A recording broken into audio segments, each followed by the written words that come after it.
Okay, Kitty Pies, it's February 4th, 2024, and this weekend's update on the 60 bug restoration.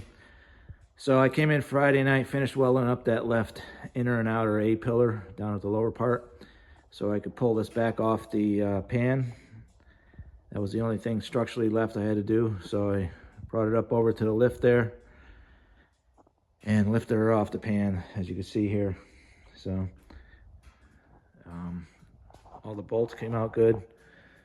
So what I did with that is I got that inner structure, got it up here, and I didn't do too much this weekend. You see I just got done panel bonding that lower gray piece there in that front firewall. So tomorrow I'll come in and pull all them screws out and vice grips out of there, and that'll be panel bonded really good.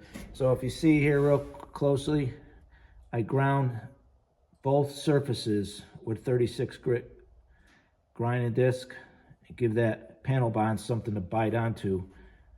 And that's what's the key to panel bond. It's got to be on bare metal, clean bare metal with grind marks in it, so that panel bond grips onto something. So tomorrow it'll be good enough to take everything off, and it takes 2 weeks to cure once again. So that was kind of a tricky panel to get in there and get it lined up right. Now over here, I still got to finish welding up the front kick panel areas, front and right, left and right. If you notice here, I did my job correctly. It's sitting on the cart here without the pan. All the door gaps are looking good again. Doors are shutting nice, not hitting anything. You can see here, you have to weld the inner part of that structure and the outer part. Okay, so I cut a little window there and welded that inner structure, and then I welded the outer. You can see there how I panel bond that, so when I'm done, that'll get covered with the inner firewall area. You won't even see any of that. See where that green line is? That's where that inner firewall goes. So everything's lining up pretty good on this car.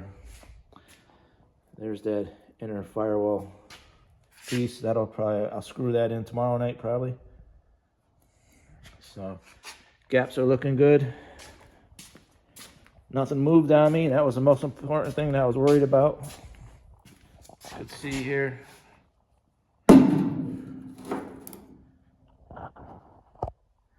Door shutting good without it being on the pan.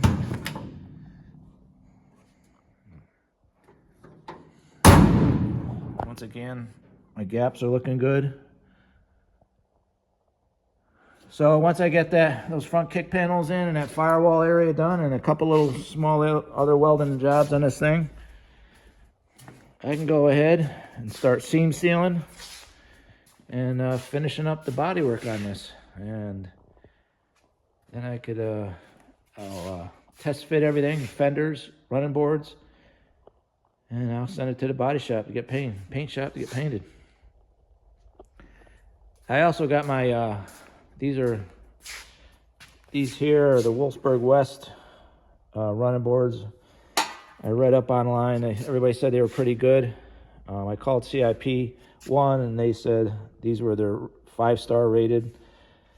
Now these are the ones that I had on here that weren't fitting good. You can see the quality on this. This thing is garbage.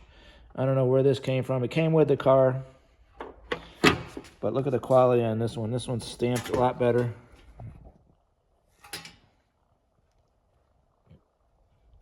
Much better quality. And I'll test fit that. Hopefully this fits better. I got it without the mat because I got the error correct mat with it, with the for up to 1960 had a different mat. After that they had the newer style, so I got the correct mat for this year, and I got that from CIP1, and what a difference in quality. That is a really thick mat, and it should look really good on there. I was going to go with the stainless steel ones, but I went with the metal just in case if I had to cut and move any of this and weld it up again to fit the fenders a little better, because those fenders are the Brazilian fenders, and they're not You know, I'm gonna have to play with them to get them to fit. So there's the update on the 60 bug restoration this weekend. Hopefully in the next 2 or 3 weeks I can have all the structural welding done on this thing and move on to seam sealing, epoxy primer, and then body work. So, okay, kitty pies.